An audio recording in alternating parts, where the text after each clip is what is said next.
पत्थर दिल भी मटजी वया शाह उमम जी शफ़क़त सां ॾिसो। पत्थर दिल भी मटजी वया ला इलाहा इल्लल्लाह सां के अरदा अघिजी वया शाह उमम जी शफ़क़त सां ॾिसो। पत्थर दिल भी मटजी वया शाह उमम जी शफ़क़त सां ॾिसो। साईं जन जे शफ़क़त शान जा मके में जीअं खीमा लगा परे परे खां प्यार पसण लए पंहिंजा तोड़े धार पुगा। परे परे खां प्यार पसण लए पंहिंजा तोड़े धार पुगा। हबशी बिलाल जियां पोके बरकत वारा बणजी वया। हबशी बिलाल जियां पोके बरकत वारा बणजी वया। ला इलाहा इल्लल्लाह सां के अरदा अघिजी वया शाह उमम जी शफ़क़त सां ॾिसो। उमर त आयो मारण जे लाइ लेकिन रंग में रंगजी वयो। उमर त आयो मारण जे लाइ लेकिन रंग में रंगजी वयो।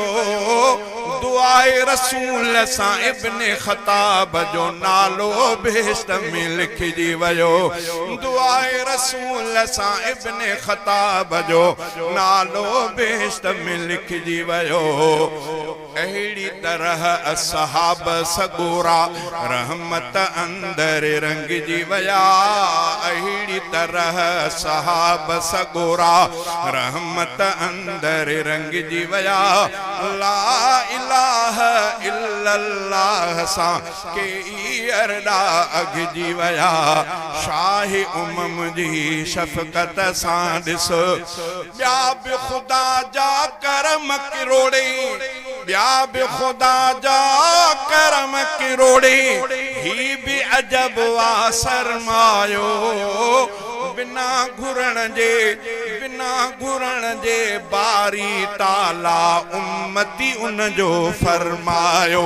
ॿिया बि ख़ुदा जा करम किरोड़े ही बि अजब वा सरमायो।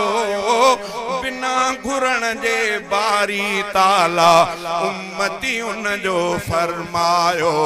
अहिड़ी अता एहसान खे सोचे ॻोढ़ा अखियुनि में भरजी वया।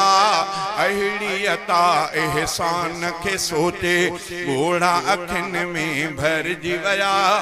ला इलाहा इल्लल्लाह सां के अरदा अघिजी वया शाह उमम जी शफ़क़त सां ॾिसो। इंशा अल्लाह रोज़े हशर भी पंहिंजनि सां हू प्यार कंदो। सैफुल्लाह लेजवी पाण खां कोन असांखे धार कंदो। इंशा अल्लाह रोज़े हशर भी पंहिंजनि सां हू प्यार कंदो। सैफुल्लाह लेजवी पाण खां कोन असांखे धार कंदो। जेकी जेकी उम्मत में थिया जन्नत में से सॾिजी वया। जेकी जेकी उम्मत में थिया जन्नत में से सॾिजी वया।